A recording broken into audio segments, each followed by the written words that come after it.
அப்பொழுது அந்தரங்கத்தில் பார்க்கிற உன் பிதா உனக்கு வெளியரங்கமாய் பலனளிப்பார். மத்தேயு 6ஆம் அதிகாரம் வசனங்கள் 16 முதல் 18 வரை.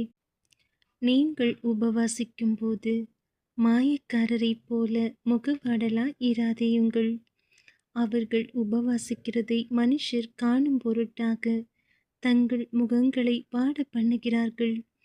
அவர்கள் தங்கள் பலனை அடைந்து தீர்ந்ததென்று மெய்யாகவே உங்களுக்கு சொல்லுகிறேன்.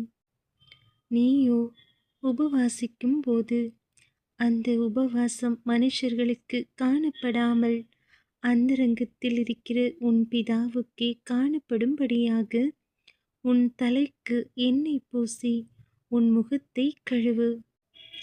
அப்பொழுது அந்தரங்கத்தில் பார்க்கிற உன் பிதா உனக்கு வெளியரங்கமாய் பலனளிப்பார்.